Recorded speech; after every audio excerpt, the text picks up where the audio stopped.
Hi there, welcome back to the new vertical version of IndyCar caused by the changes to the social media platform Facebook, which everybody is complaining about. I mean, I don't know about you, but personally I think this format sucks, really, from the point of view of making any kind of live stream. However, here we are on the 18th of December, just another week until Christmas. And what do we see in the news but Michelle Mone and her husband being paraded in front of the media by, I think, a joyful Tory government who were desperate to find some scapegoats for the growing number of accusations of profiteering from the PPE contracts, which were basically dished out to Tory sympathisers, Tory voters, Tory party members, Tory ministers and others who had interests in personal protective equipment firms, and in fact firms who have no connection at all with personal protective equipment of any kind. Anyway, it seems that Michelle Mone has been singled out by the Tory government to be the scapegoat. Her and her husband have apparently benefited to the tune of some £60 million in terms of profits from a £200 million PPE contract won by Michelle Mone's husband's consortium. Now, the way that the Mones have presented themselves on the BBC when being interviewed by Laura Kuenssberg is absolutely embarrassing. Michelle Mone apparently thinks that it is normal for anyone who is in her position of being wealthy and making a large sum of money from government contracts. It's perfectly legitimate for them to lie. And according to her, it's not a crime. But it also has emerged that her husband, whose firm it was, or whose consortium it was, that made the contract or made the bid, which was successful, apparently he is not even a director of any of the firms involved in the consortium. He very carefully kept his name off the directorships of these various firms, but he has admitted that he is the sole beneficiary owner of that consortium and the man who stood to make the most money from it. Now the question here is, why is it that the Mones have been singled out specifically to be scapegoated in this way? And I think, well, the answer to that is political. If it had been the case that the British government or the British establishment or the Home Office or whatever it is, or the finance minister had decided to go after everybody who'd been profiteering, then you could have understood it. But there must be dozens of English consortiums and firms who also profiteered on the back of people's misery during the COVID crisis, but are not being prosecuted. So what we're seeing here is the very deliberate pillorying of a Scottish business couple when they could have chosen virtually anyone else, or included many other companies in the list, to be embarrassed and publicly humiliated by Laura Kuenssberg. So I can only conclude that if you're a Scottish Tory and you profiteer from something which the Tories are involved in, then you are at risk of being thrown under the bus when the excrement hits the air conditioning, as it obviously has in the most recent cases. But it just goes to show you that being a Tory in Scotland is no protection and no immunity from prosecution when you are involved in fraud or potentially in bribery, which are the two actual accusations being levelled against this couple. It's also very unusual, apparently, for a husband and wife tag team like this to be involved in this type of, shall we say, dubious activity.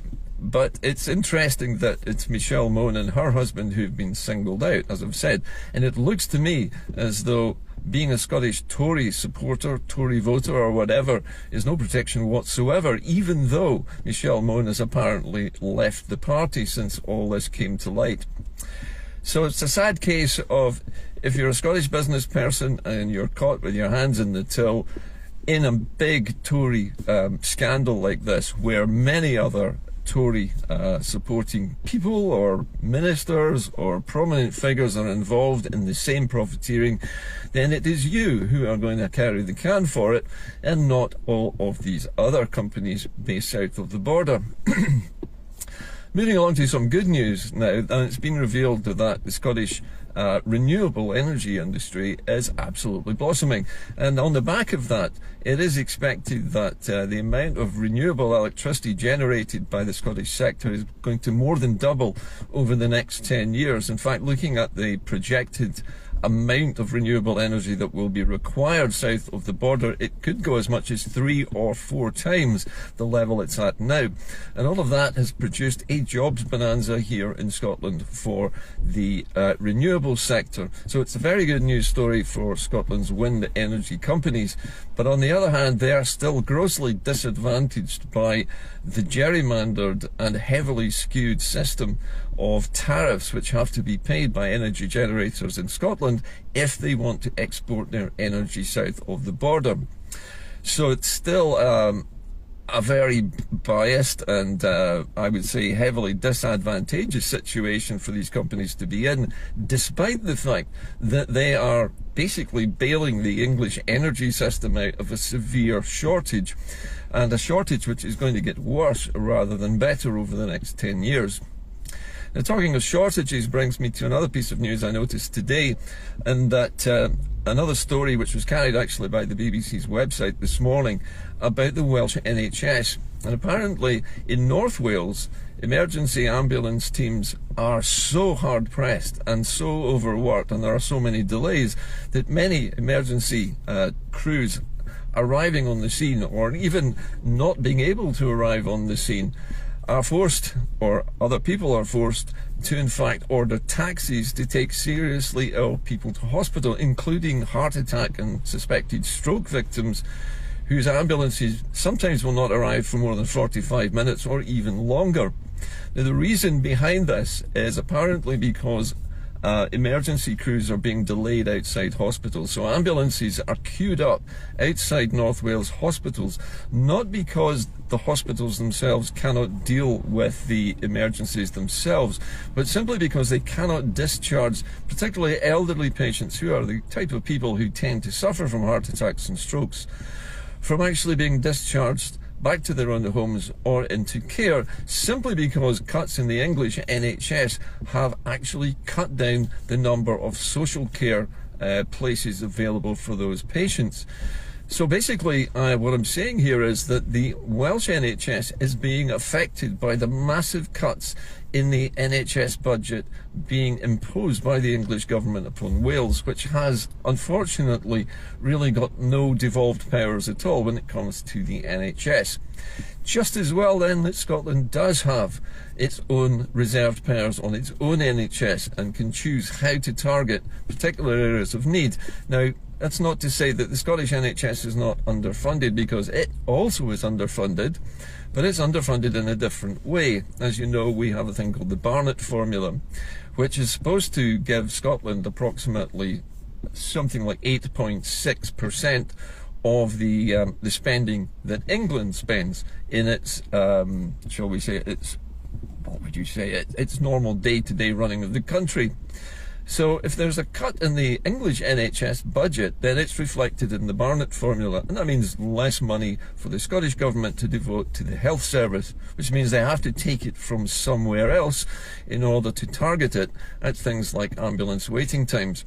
So despite the fact that Scotland is in a slightly better situation than Wales because it has a devolved NHS, that NHS is still affected by English cuts. But the Scottish government can at least decide how to target what funding it does have for its own NHS, which is better but not as good as being completely independent. But I think I would round up today's programme by saying, first of all, an apology to everybody who watches this programme for its absence over the last few days. Now, this has been due to Facebook locking my account. Now, they locked the account without any warning, and they didn't explain why I was locked out of the account. And eventually, after about a day or so, they began to tell me that I needed to reset a two-level authentication for my site for security purposes. And eventually he told me how to do that, but it took 2 days of repeated attempts and repeated failures of the system, which kept saying that an unexpected fault had occurred, or there were unexpected issues occurred and they couldn't complete the action. Eventually, on about the 46th attempt yesterday. I finally managed to set up the 2-level authentication and finally got back access to my own pages. So I apologise for the lack of IndyCar over the last few days, but basically Facebook just shut me out of my own account without, by your leave, without any warning. But here we are back again, and hopefully I'll be here for the foreseeable future. So if you're still following IndyCar, thank you very much. As usual, I've included the link to my PayPal account for those of you who wish to continue to donate. It is helping. It continues to help, regardless of how small the donations are. Every single one of them enables me to make more programs. So please keep it coming, and I will see you over the next few days.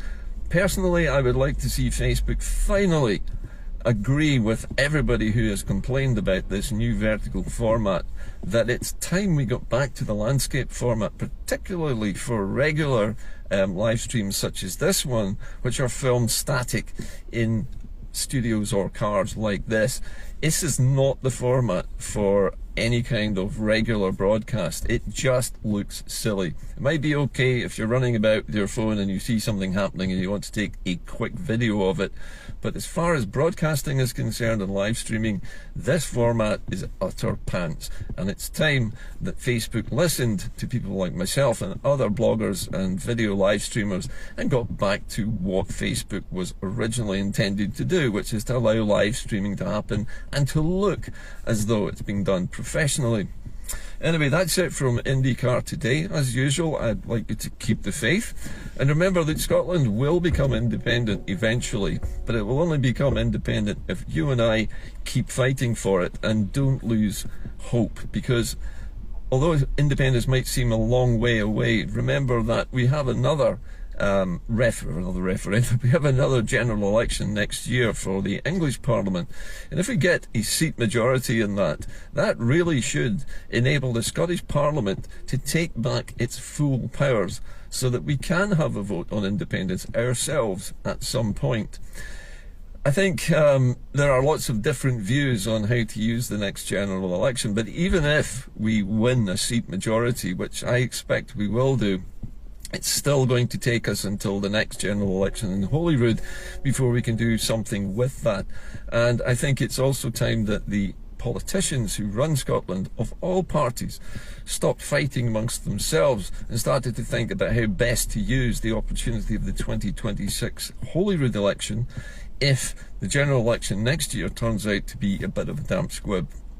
And that's it for me today. As I say, keep the faith, and I'll see you later on in the week. Bye for now.